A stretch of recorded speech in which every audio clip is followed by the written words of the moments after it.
अशुभ सपने अशुभ ग्रहों की ओर भी इशारा करते हैं। ऐसा अगर वाकई है तो जिन लोगों की कुंडली में चंद्रमा दूसरे ग्रहों के साथ मिलकर अशुभ प्रभाव डाल रहा हो तो आपको किस तरह के सपने अक्सर आएंगे, सपने में बार बार क्या दिखाई देगा, आइए जानते हैं पंडित जी से। पंडित जी देखिए, अगर आपकी जन्म कुंडली में चंद्रमा की राहु ग्रह के साथ युति है, चंद्रमा और राहु एक कक्षा में हैं, या चंद्रमा राहु की दशा आने पर, चंद्रमा और राहु की दशा अंतर्दशा आने पर आप क्या देखेंगे? नाग का सपना, भूत प्रेत का सपना, खंडहर मकान का सपना, ये सब डरावने सपने आपको आएंगे।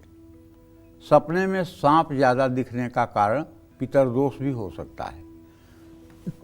कुंडली में चंद्रमा के साथ अगर केतु है तो ऐसा व्यक्ति सपने में झंडा देखता है, बिल्ली देखता है, बकरी देखता है, मांस खाता हुआ अपने को देखता है, शराब पीता हुआ अपने को देखता है, ग्रहण देखता है और आकाश देखता है। ये सब सपने में आते हैं। कुंडली में चंद्रमा शुक्र के साथ हो तो सुंदर गहने, सुंदर कपड़े, सुंदर जूते, सुंदर परिवेश, प्राकृतिक दृश्य और घड़े, ये सब सपने में आते हैं। चंद्रमा की बुध के साथ युति होने पर सुंदर बगीचा, चहचहाते हुए पंछी, तराजू, कारोबार, बहन, मौसी का परिवार, इससे जुड़ा सपना आता है। चंद्रमा और गुरु की युति होने पर भगवान गुरु, धार्मिक पुस्तकें, गाय, भोजन के सपने, ये सब आते हैं।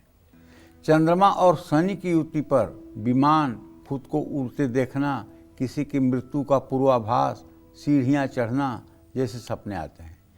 चंद्रमा की सूर्य के साथ युति होने पर हाथी, नदी, शिवलिंग, सूरज, घोड़ा, आईना, नाव पे बैठना, दीपक के सपने आ सकते हैं। चंद्रमा की मंगल के साथ युति होने पर आग का लगना, रोना, कोयल देखना, हिरन या कंस्ट्रक्शन से जुड़े सपने आते हैं।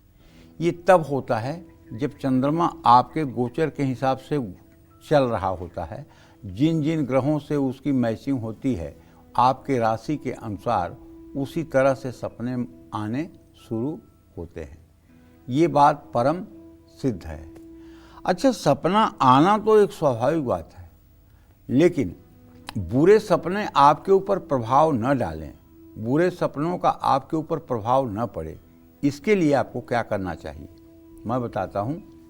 अगर आपने नित्य कर्म पूजा प्रकाश गीता प्रेस की पढ़ी होगी तो उसमें मंगलाचरण और प्रातः स्मरण में साफ साफ लिखा गया है कि वाराणस्याम दक्षिणे भागे कुक्कुटो नाम ब्राह्मणः तस्य स्मरण मात्रेण दुःस्वप्नः सुस्वप्नो भवेत्।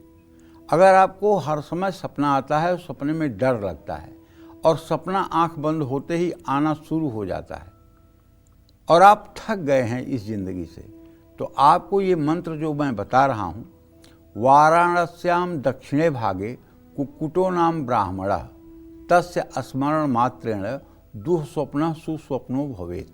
आपको देखना है कि काशी के दक्षिण दिशा में गंगा जी के घाट पर काठ की चौकी पर एक कुक्कुट नाम का गौर वर्ण का बहुत स्थूल शरीर वाला और बड़ी मूँछों वाला ब्राह्मण जनेऊ धारण करके बैठा हुआ है और वो हंस रहा है। आप अगर खुली आँखों से ये 5 बार अपने मन में कल्पना कर लें और उसके बाद में आप सो जाएं, तो मैं दावे के साथ कहता हूँ आपको सपने नहीं आएंगे। आप करके देख लीजिए। वाराणस्याम दक्षिणे भागे कुक्कुटो नाम ब्राह्मण, कुक्कुट नाम का ब्राह्मण है, तस्य स्मरण मात्रेण, उसके स्मरण मात्र से दुःस्वप्न, बुरा स्वप्न, सुस्वप्न भवेत्, अच्छे स्वप्न के रूप में परिणित हो जाता है। और दूसरा, अग्नि पुराण का एक मत आपको बताता हूँ। जैसे आपने कोई बुरा सपना देखा और पसीने पसीने होकर के आप उठकर बैठ गए और आपको घबराहट हो रही है, अब आप क्या करेंगे? अब अग्नि पुराण में लिखा हुआ है कि अच्युत, भगवान विष्णु का ही एक नाम है अच्युत, अच्युत अच्युत अच्युत, ऐसे आप लगभग 1 मिनट तक बोलिए और भगवान श्री हरि विष्णु का ध्यान करिए। दाहिने हाथ में चक्र है, बाएं हाथ में शंख है, नीचे के दाहिने हाथ में कौमुद की गदा है, बाएं हाथ में कमल का फूल है, श्याम वर्ण शरीर है, पीताम्बर धारण किए हुए हैं, सर पे मुकुट है, वक्षस्थल पर कौस्तुभ मणि और श्रीवत्स का चिन्ह विराजमान है। ऐसे भगवान श्री हरि विष्णु का ध्यान करते हुए अगर आप अच्युत अच्युत अच्युत बोल देंगे तो मैं दावे के साथ कहता हूँ बुरा से बुरा स्वप्न भी आपके जीवन पर बुरा असर नहीं डालेगा। हरि व्यापक सर्वत्र समाना, प्रेम ते प्रगट हुई मैं जाना। जब आप अच्युत अच्युत कह करके और भगवान श्री हरि विष्णु के इस विग्रह का अपने मन मस्तिष्क में चिंतन करेंगे तो सारे दुर्योग समाप्त हो जाएंगे और सौभाग्य का उदय होगा। जय मां विंध्यवासिनी।